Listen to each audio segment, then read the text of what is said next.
formal Good program. evening, Jakarji. My name is Mitra. I work for Oracle. I really appreciated and loved so much when you said I don't consider a person a Muslim when he is not spreading peace, and I was clapping away to glory here. So, but why is all over the world? It's not only in India. Frenetism and terrorism is related to Islam, and what are the leaders doing to avoid to get away with this bad name for Islam? Sister, that's a very good question. That what are we doing? Why is Islam linked with the word terrorism, etc.? This is mainly because of the media.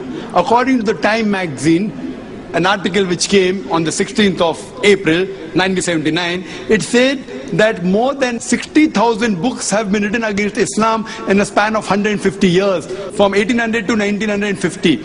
Every day more than one book. And after 11 September, this has reached epidemic levels. People are quoting verses of the Quran out of context. They're telling things of Islam, it doesn't exist in Islam. And the most common verse is of Surah Tawbah chapter 9 verse number 5, that wherever you find a kafir, you kill him. And if you open the Quran, chapter 9 verse number 5, it does say that wherever you find a kafir, kill him. It's out of context. The context is first few verses. It speaks about a peace treaty between the Muslims and the mushriks of Makkah. This peace treaty was unilaterally broken by the mushriks of Makkah. So by the time Almighty God reaches verse number 5, he says, you put things straight in 4 months' time, otherwise the declaration of war. And in the battlefield, Almighty God tells the Muslims that when the enemies, when the kafir, when they come to attack you in the battlefield, don't get scared, fight, kill them. But naturally, any army general, to boost up the morale, will tell the soldiers to fight and kill. He will not say that be killed. So this is out of context. And people like Arun Shuri, who is one of the staunchest critics in India of Islam, he writes a book, The World of Fatwa. And then after quoting Surah Tawbah chapter 9 verse number 5, he jumps to verse number 7. You know why? Because verse number 6 has the reply. Verse number 6 says that if the kafir seeks asylum, wants peace, don't just give it to him, escort him to a place of security. And every verse what the Quran speaks about as a last resort, where fighting has to be used as a last resort, it always says peace is better. If they seek peace, give them peace. And I, being a student of comparative religion, all the major religions of the world, their scriptures speak about fighting, but as a last resort, so that peace will prevail.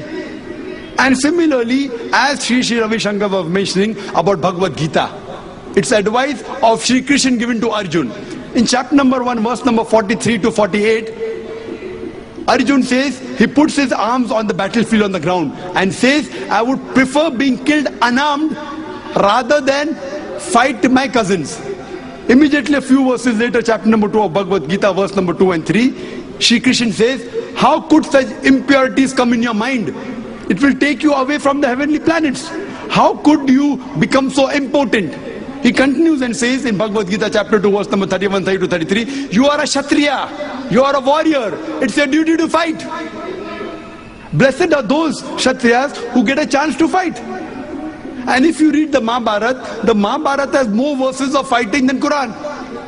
But the Hindu tells me that, but it is truth against falsehood. I said that is what the Quran says. So we have no problem. We agree with it. Similarly, if you read in context, we'll realize that all the religion as a last resort to let peace prevail, they do allow violence, like how Sri Ravi Shankar said, that the duty of the warrior is to fight, like how every country has a police force. As a last resort to check the criminals, for peace prevail, the police does use force against the criminal. That's what the Quran gives permission, but people quote out of context and malign Islam. That's the reason people say that Islam is the of terrorism. For more details, you can watch my video cassette, Jihad and Terrorism in the right perspective. I hope that answers the question. Wa akhir da'wana alhamdulillah rabbil alameen.